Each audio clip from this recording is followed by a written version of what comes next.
Hi friends, നമ്മളിന്ന് ചെയ്യാൻ പോകുന്നത് നല്ല നാടൻ ബീഫ് റോസ്റ്റ് റെസിപ്പിയാണ് കേട്ടോ.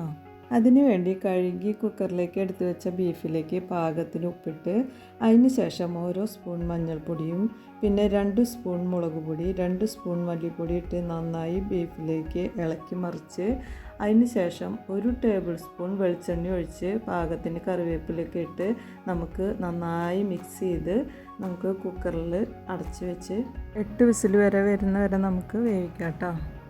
പിന്നെ പലർക്കും കുക്കറിൻ്റെയും ബീഫിൻ്റെയും വ്യത്യാസം അനുസരിച്ച് വേവിനും വ്യത്യാസം വരാം കേട്ടോ. ഇനി ഒരു മൺചട്ടി സ്റ്റവിൽ വെച്ച് അതിലേക്ക് 4 സ്പൂൺ വെളിച്ചെണ്ണ ഒഴിച്ച് ചൂടാവുമ്പോൾ ഇഞ്ചി വെളുത്തുള്ളി പേസ്റ്റ് ഇട്ട് നന്നായി വഴറ്റുക. മൺചട്ടി ആയതുകൊണ്ട് ഞാൻ മീഡിയം ഫ്ലെയിമിലാട്ടോ ഇട്ട് കൊടുത്തത്. ഇനി ഇതിലേക്ക് 2 സവാള അരിഞ്ഞ് വെച്ചത് ചേർത്ത് കൊടുക്കാം. അതിൻ്റെ കൂടെ തന്നെ ഒരു തക്കാളി അരിഞ്ഞതും ഇട്ട് നന്നായി പച്ചമണം മാറുന്നത് വരെ നമുക്ക് ഇളക്കി കൊടുക്കാം. അതിന് ശേഷം കറിവേപ്പിലയും ആവശ്യത്തിന് തേങ്ങാക്കൊത്തും ഇട്ട് നമുക്ക് നന്നായിട്ട് ഇളക്കി കൊടുക്കാം. അതിൻ്റെ കൂടെ നമുക്ക് 2 സ്പൂണ് കാശ്മീരി പൗഡർ, 1 സ്പൂൺ മല്ലിപ്പൊടി, 2 സ്പൂൺ ഗരം മസാല, 2 സ്പൂൺ കുരുമുളക് പൊടി ഒക്കെ ഇട്ട് നന്നായി വഴറ്റിയതിന് ശേഷം അതിലേക്ക് നമുക്ക് വേവിച്ച് വെച്ച ബീഫ് ഇതിലേക്ക് ഇട്ട് കൊടുക്കാം. അതിന് ശേഷം നമുക്ക് ആവശ്യത്തിനുള്ള കറിവേപ്പിലയും മല്ലിയിലൊക്കെ ഇട്ട് ഗാർണിഷ് ചെയ്യാം.